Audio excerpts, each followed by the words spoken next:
Hey guys, welcome back. It's Wednesday, midweek Metro Racing. We've got 8 races at Sandown, so let's go. Who's a good boy? Hello and welcome to Pandora's Fox, the Foxcatcher review show.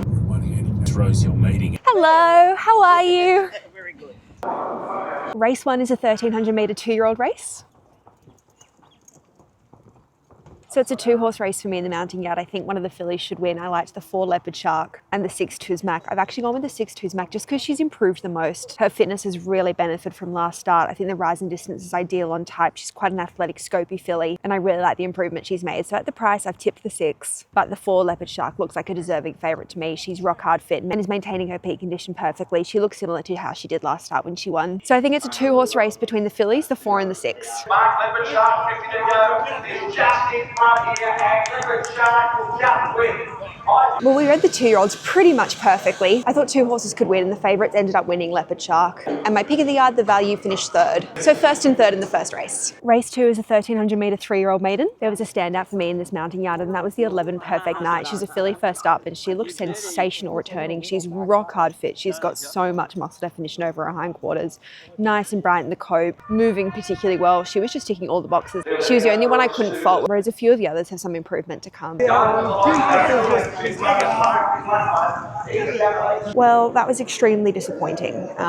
She was given a very ordinary ride and she was barely even in the race. She got out once it was all over. So she's finished 4th, but I've got no idea where she should have finished. She definitely should have been closer, but she only got out once the race was well and truly over. Very average ride, no intent whatsoever. Race 3 is a 1,500 metre 3-year-old benchmark 64, and I'm laying the 4 Bel Mezyan. I actually laid him on debut and he's having his 3rd career start here today. He's improved slightly. He's up 300 metres in distance for the 1,500 metres for the first time, and I just don't think he looks fit enough. He's a very heavy horse. He's holding on to plenty of excess condition. This can be typical for the stable, but I still think it looks like he's got improvement to come. His coat's improved slightly from his debut, but it's still only average. And considering he's the favourite, I think quite a few others look better and fitter and healthier. So we're going to be laying the 4 Bel Mezyan.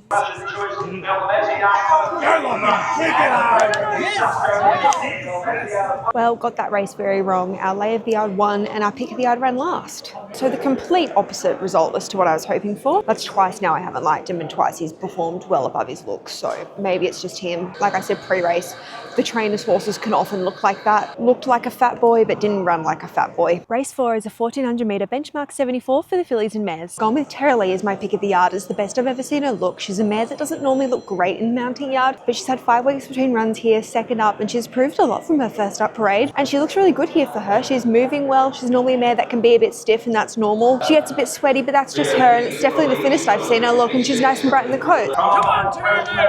Come on, Terra Lee! Well, that was a much better result there. Our pick of the yard won the race. She was a terrific winner and we actually got the first 3 in order. So we got the trifecta. Race 6 is a 1,300 metre benchmark 66. My pick of the yard is the 7 Namorado. I was really strongly against her first up. I didn't like the way she returned at all. She had lots of improvement to come. She was quite soft in condition and she was very fresh. She was towing and getting quite hot and sweaty, which was unusual for her. She's improved a lot here. She strips much fitter. She's got the freshness out of her legs. She's nice and relaxed and her attitude has really improved. I love that she's tightened up from that first up run and that she's really benefited from having some race fitness under her belt. So she looks much better here. So I've got her on top because she's the improver. So we're back in the 7 Namorado. Enamorada 3/4 trapdoor. Enamorada whole trapdoor. Enamorada 6. Yay, the improver does it again. God, it is such a good formula when we lay a horse that's a short price first up, and then they improve second up, and bang, we get the cash. So good, so good. She looked really quite ordinary first up, so it was terrific to see her looking so much better today and that she could bounce back to form. Race 7 is a 1,400 metre benchmark 74 for the boys. Hello. Hey, how are you? Good, how are you?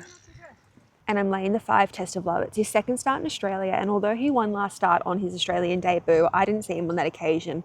And he's a very heavy sort of horse. He carries a lot of excess condition. So even though I don't know how he looked last start, I like the look of others better here today, and he is the favourite. So considering that and that I think he's got plenty of fitness improvement to come, we're going to lay the 5 Test of Love. I also have a theory that when imports perform really well first up, aka this horse who actually won, that they tend to be a little bit flat second up. So I'm interested to see if that theory applies to this horse. But it is a bit of a trend I've noticed. They perform really well first up, but then they're flat second up.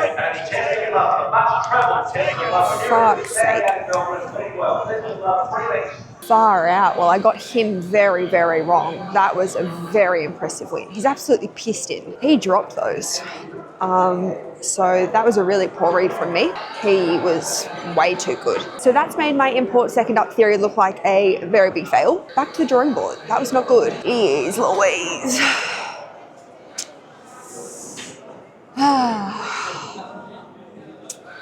That was really bad.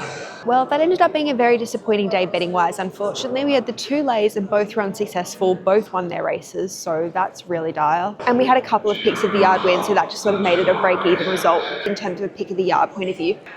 So yeah, a very ordinary day on track, but nonetheless, that was my day at the races. Thank you so much for spending the day with me, and I'll see you next time. Bye.